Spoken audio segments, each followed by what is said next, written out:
to Drink Read Fabio! I'm Sophia Kaiafas. And I'm Kate Brimmer. And this is week 8 of Drink Read Fabio. Which means 2 months!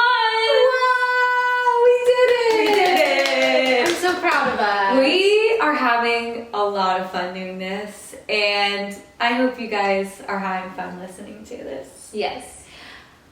So, anyway, this episode is going to be a little bit different because we're taking not a break, but a little bit of a reset to try something new and give us a little bit of a different take on what this podcast could be. Yeah, exactly. So we're going to start off with telling you 2 books that we have read this year because we're almost a quarter of the way through the year, and both of us have read a lot of books between that time. Yes. And we want to each share a book that we recommend. And then instead of sharing a book that makes you drink, we both found a couple short stories from Reddit or Wattpad that make us laugh or that we would like to comment on. Exactly. So today we just got some classic white wine and we're going to share these things with you guys. So let's get started. Do you want to go first? Sure. So today I'm going to recommend the book Daisy Jones and the Six by our queen, Taylor Jenkins Reid. Freaking love her. This is my second book that I've read that is by her. And your second recommendation. No, this is my second recommendation of hers because I recommended The Seven Husbands of Evelyn Hugo a couple weeks ago, which is one of my favorite books of all time. And this book basically is similar in style to The Seven Husbands of Evelyn Hugo, where it's about a fake celebrity. This book takes place in the 70s. Which is which is such a great era, specifically for music, which is what this book is about. And it's about a girl named Daisy Jones, and she wants to become this music artist, and she is a super fun, stubborn, spontaneous girl, and she basically works her way into the music industry by being kind of naughty. A similar kind of trope we have going on in both books, where women kind of feel like they have to sleep their way to the top. Exactly. So she kind of is messing around and gets to join this band called The Six, and so they collaborate on one song and then end up collaborating for their career, and there's love and loss, and they talk a lot about addiction, which is very prevalent in the 70s, especially in the music industry. Yes. And what's interesting about this book is the way that it's written is in interview styles. It's not like a novel. It's basically you don't see their inner thoughts. There's no inner thoughts. It's just dialogue. No subtext. Yes, there's no subtext. It's just dialogue, and you're really only getting to know the story from what the characters are willing to tell you, which is really interesting. That's so cool. And they're talking about their past experiences in the interview. And there's kind of a plot twist in the end, which I was not expecting in a book that's this vibe. That's hard for you. Yes. It's really hard to trick Sophia. She always knows. Yes, I do guess things. I don't know how, but... Or like I kind of have an inkling and then I'm like, oh, I was right. But there is a plot twist in this, and I don't know, it's such an easy read, and I think if you like the fake celebrity kind of writing, or if you liked any of her other books, you should definitely read Daisy Jones and the Six. It's really good. Awesome. Love that. I really want to read that, actually. Yeah. It's on my list. It's on my Goodreads. It's such an easy story. Well, this week I am recommending Well Matched, which is a super cute romance book. It's so sweet. It's about Mitch and April. So Mitch is the town's gym coach. So he works at the high school and runs their whole gym program. He also runs all the after-school sporting events. So he's the coach for the baseball team, the soccer team, the football team, all of it. he also runs a Renaissance fair during the summer, or helps run it. Yeah. And is a big part of this Renaissance fair. That's cute. April is a single mom whose daughter this year is graduating from high school that he works at. Mm-hmm. She was left by what she thinks is the love of her life after 3 years of marriage because he finds out she's pregnant and he does not want kids and leaves them both the minute that she finds out that she's pregnant. Wow. Because she won't get rid of the baby, which is really serious. Yeah. Sad. And she's dealing with this heartbreak, and she has not dated a single person since she was left or divorced. Okay. And it's just been her and her daughter Caitlin against the world. But now Caitlin is graduating, and she kind of feels a little bit lost because her daughter's leaving. Mm-hmm. And Caitlin is really big into this Renaissance fair, and she has been for a couple of years, and it's kind of her final hurrah. So one night, when Caitlin is out with her friends, her mom goes to the local bar because they live in this small town called Willow Creek. Yeah. And she's just chilling, trying to kind of figure out what she's going to do. She's thinking about selling her house. It's a 3-bedroom house, and she doesn't really want to live there alone.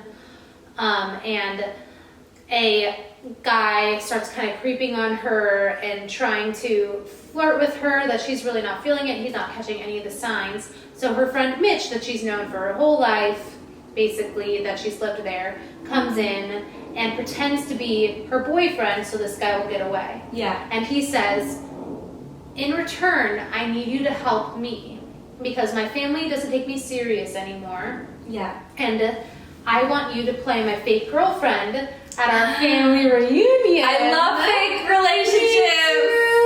Me too. And in return, I know you're trying to put your house on the market, so I'm going to help you get your house ready. So, for example, painting the walls, getting new carpeting, things like that, fixing the cabinets. And she is a single mom, so she's thinking, deal, because this is a big list of things I need to do that's really stressing me out, and it would really be nice to have a man to come and help with the heavy lifting and yada, yada, yada. Yeah. And so that's kind of the gist of it, and you'll have to read it to figure out what happens to them and if they fall in love or not. Yeah, I'm thinking maybe. It's so cute. Oh, that sounds cute. It's such an easy read. Like, if you need a book where you don't really want to put too much effort into it and just fly through it, this is the one for you. Or you're like in a reading slump or something. Exactly. It's so easy, and the characters are so lovable. Mm-hmm. And Mitch is that guy that every girl imagines in their head to be the perfect boyfriend, the perfect person to ever fall in love with is him. Yeah. He is willing to do anything for her and her daughter. Cute. It's so cute. Mm-hmm. I love But it. anyway, Well Matched. Very cute. By Jen DeLuca. Yes. I love it. Love that.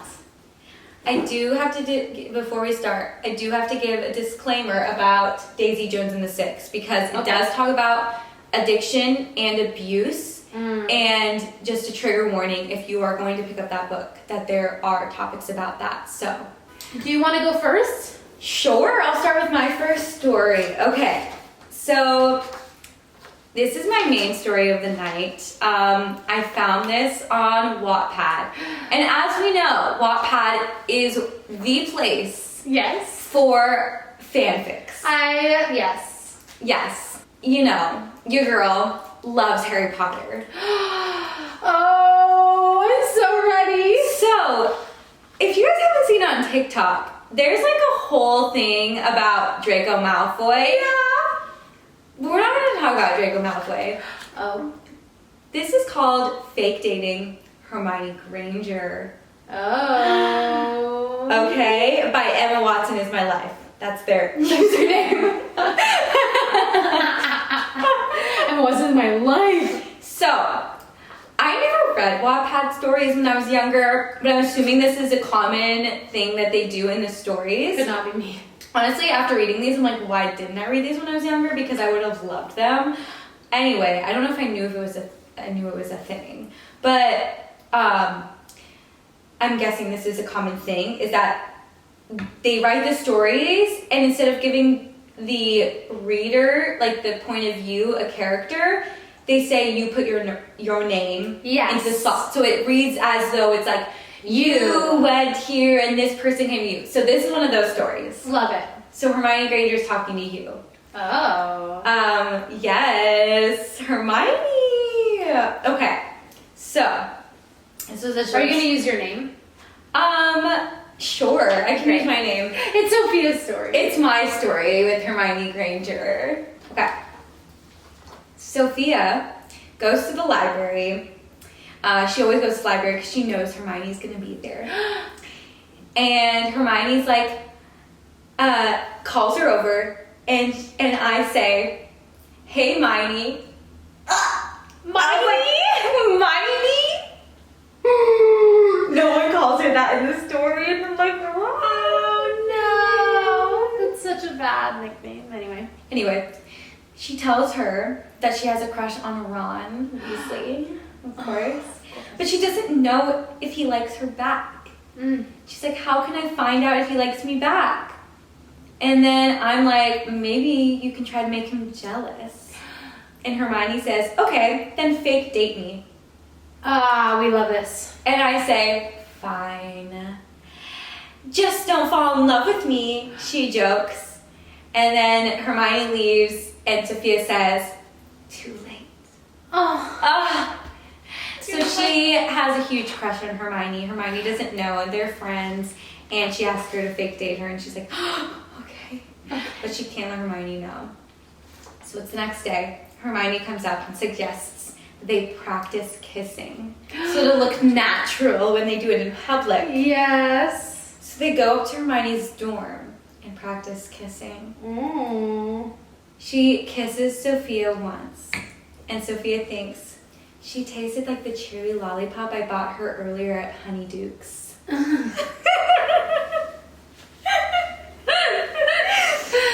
Oh man. Then Hermione says, was that okay? We should probably do it again to make sure it's natural. Yeah, let's do it again. We gotta do it again. We gotta do it again. We gotta keep doing it until it's good, right? Yeah, let's practice. Yeah, let's practice, right? So Hermione kisses her, Sophia, again. And then Hermione starts straddling Sophia's waist. That escalated quickly. I was like, what? Hermione's like, let's practice. Hermione's like, yeah. We gotta practice. Okay, let's do it for real. Then someone comes in and interrupts them. I'm pretty sure it was Lavender Brown. Lavender! Yeah, she was. What a bitch! Yeah, Lavender Brown. Time to get out, we're practicing. Lavender, we gotta rehearse.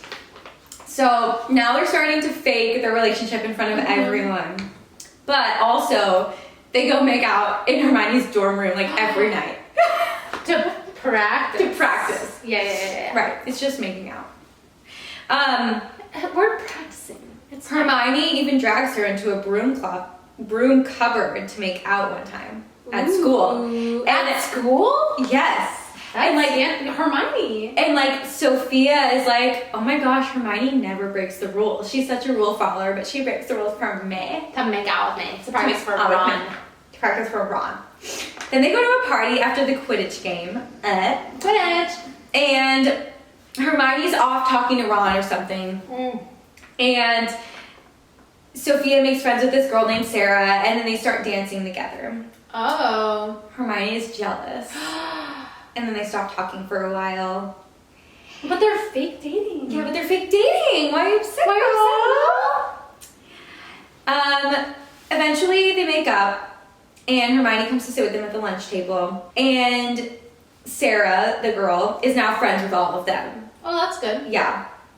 And it says to Hermione, I'm so sorry. I didn't know you guys were even dating. I wouldn't have danced with her or even tried to kiss her. And Hermione's like, oh, I didn't know that you tried to kiss her. And then Hermione gets pissed and storms away. And then Sophia follows her, Of course. into her dorm room, and they angry make out. And while they're making out, Hermione moans, Merlin. Like the wizard. Merlin. Why? I don't know. Like, maybe like when people go like, Jesus. Whoa, that's so fucked up. They're going, Merlin.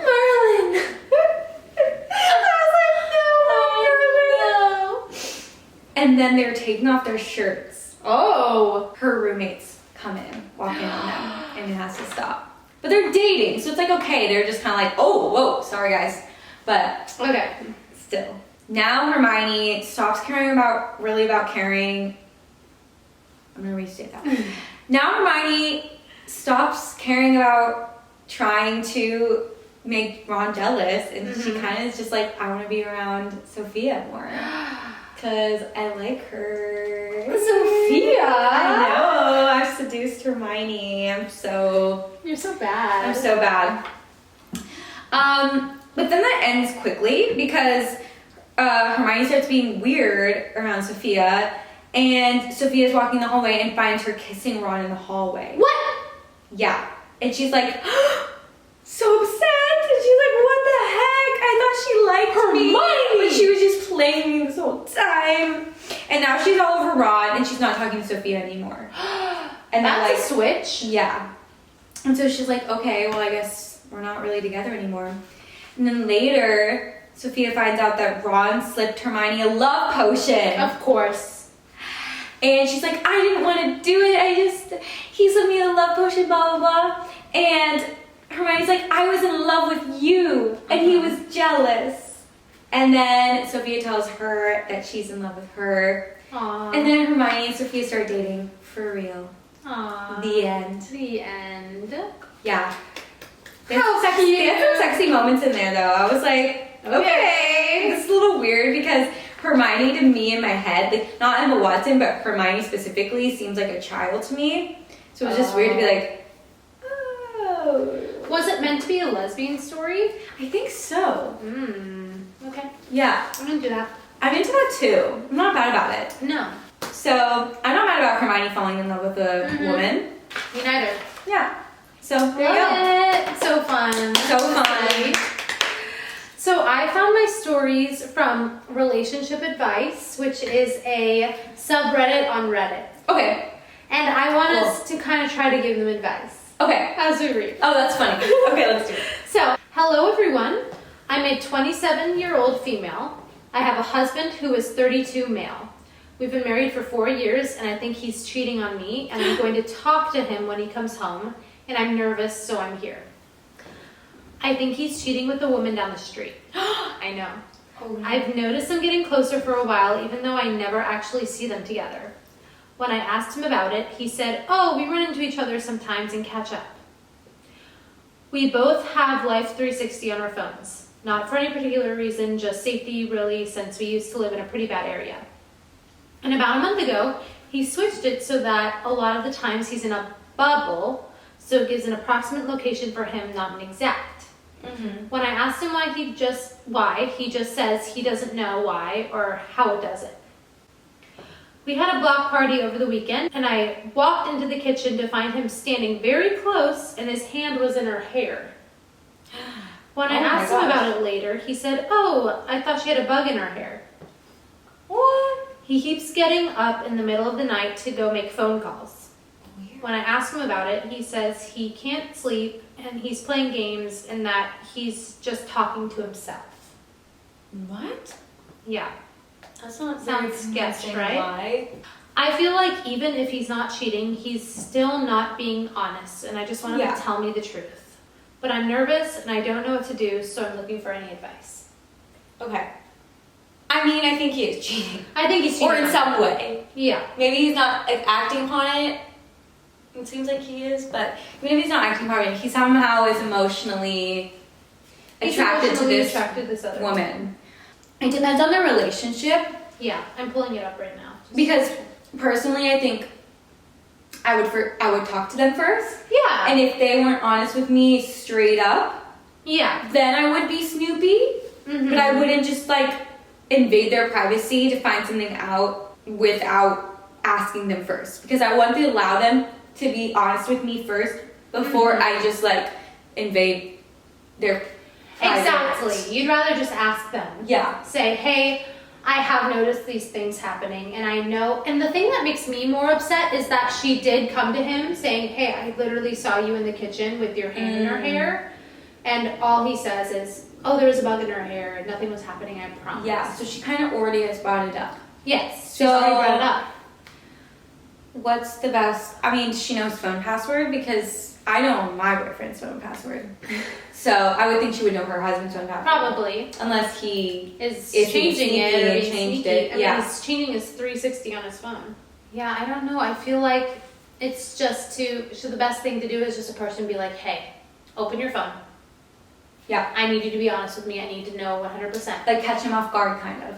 Because in any relationship, I feel like you should be able to do that. Yeah. Be able to say, hey, Especially for me. I feel like something's going on. Just prove it to me that nothing's going on, that I'm being crazy, and that I can't think. Yeah. There is an update to this. She says, hello everyone. I posted yesterday about how I suspected my husband of cheating. I know a lot of people told me to wait until I had solid proof, but I couldn't do that. I couldn't pretend anymore. I already haven't been able to sleep. I couldn't do it for another day. So when he came home, I told him everything. I said basically everything I said here, and I asked him flat out if he was cheating. And he said even though they hadn't physically cheated, he did have feelings for her, and he wanted to be physical with her. Okay. He's staying with his friend, and I'm going to contact a divorce lawyer tomorrow. I still don't know how to tell my friends or family, and other than here, I haven't told anyone, which is sad. And most people have said, well, it's good that he was honest. at least he's honest. And a lot of people said he's probably lying. I bet he has been physical with her because, to be honest, him saying this makes it seem like he's already hiding some truth. Because Well, the fact that he touched her hair and yeah. it wasn't Weird. odd. Yeah. And the fact that he is being honest now when he could have been honest then makes it seem that he is just trying to make you feel better or make himself feel better in some way. Yeah. Which is sad.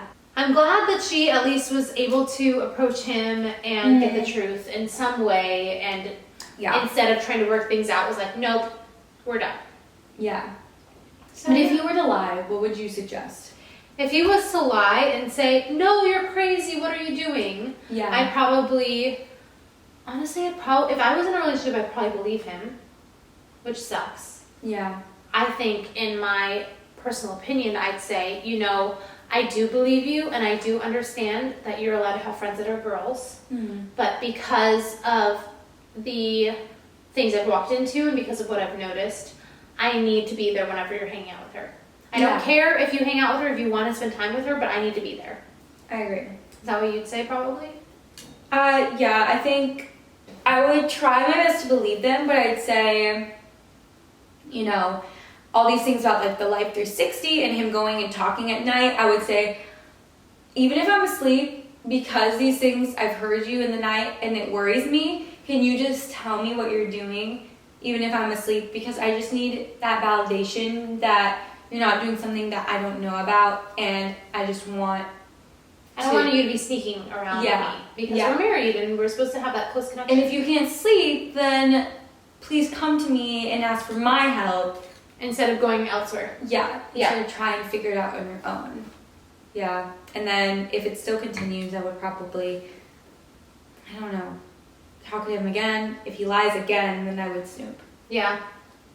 Which sucks because you don't want to snoop on somebody that you love and that you trust. Because obviously she trusts him and cares about him because she married him. Mm-hmm. I think snooping is the last option. Yeah. Might as well just be honest. Yeah. And hope that you married someone that will be honest with you. Exactly. So, my next story is a true story that I found on Reddit. It's super short, but I thought it was really cute. And I wanted to add something cute in here that wasn't just ridiculous. Yay! So, this is about someone's grandma and grandpa, which I always love. Old-timey grandma and grandpa love stories. So, this is World War II. Okay. My grandfather, an American, was stationed up in Newfoundland. He went out to a bar one night and saw my grandmother and was instantly smitten. Aww. He walked up to her and offered to buy her a drink, but she said she was already there on a first date.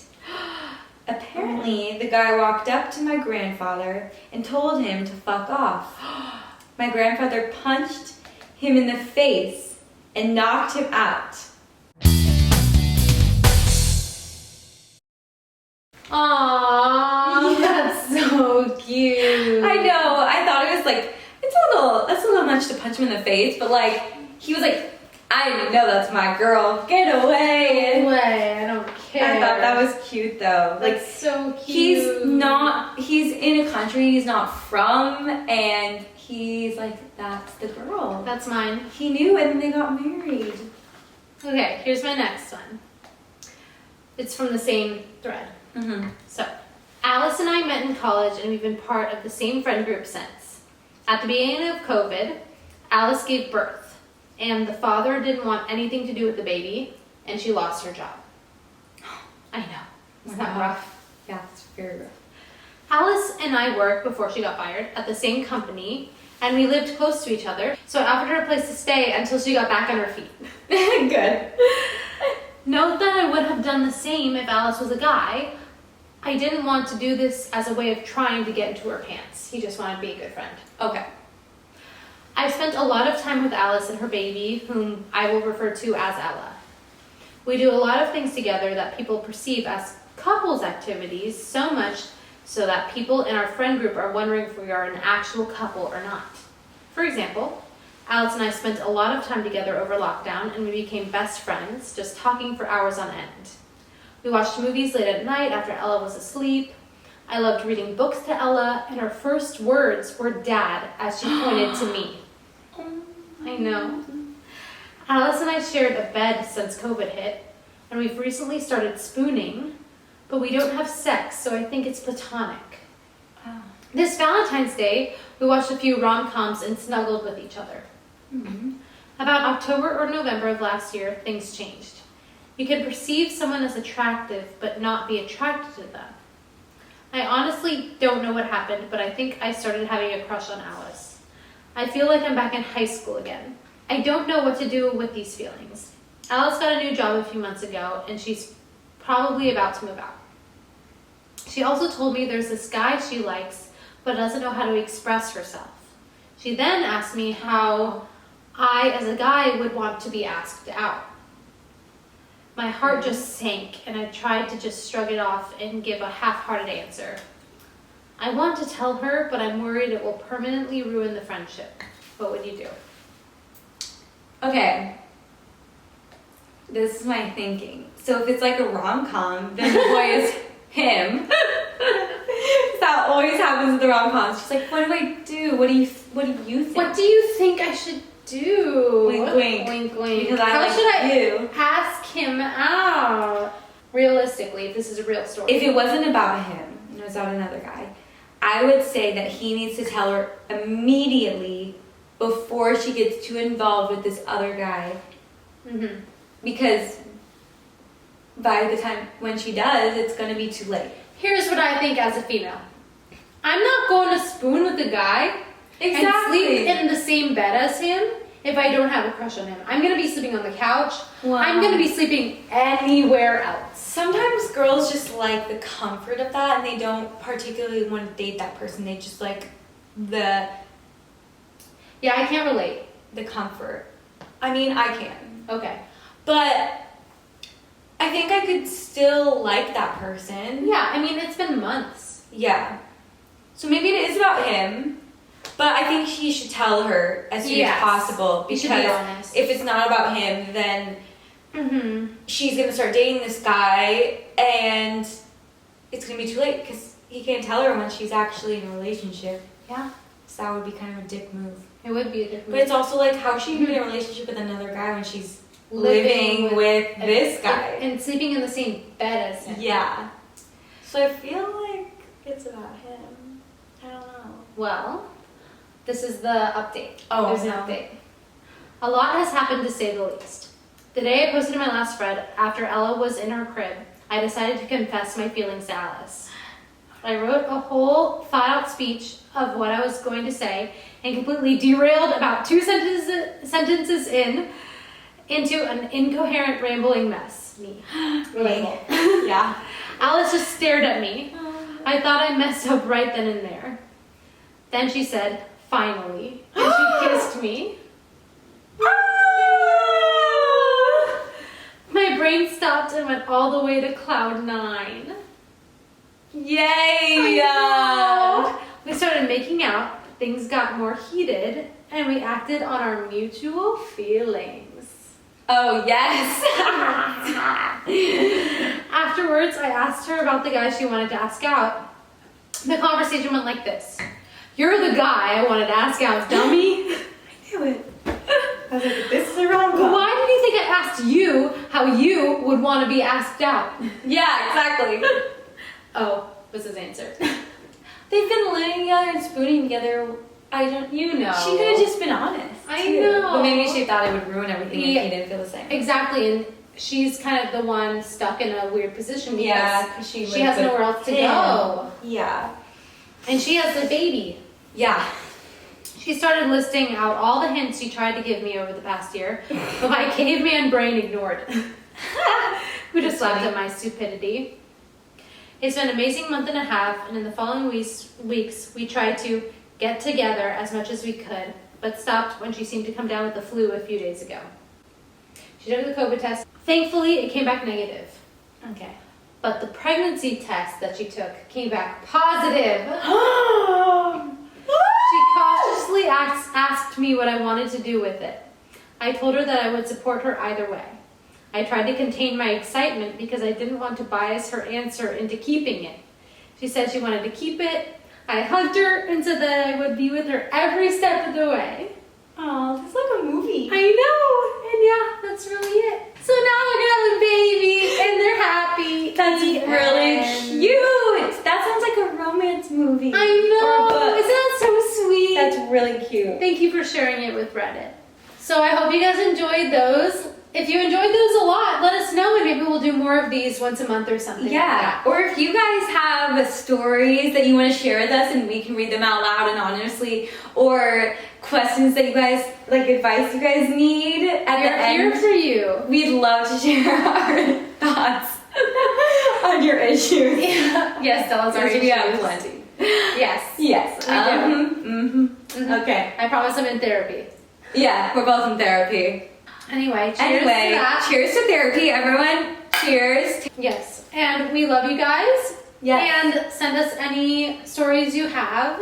And we can't wait to talk to you guys next week. Yes. I'm Drink Read Fabio. Have a good night. Have a good night. Bye. Bye, you guys.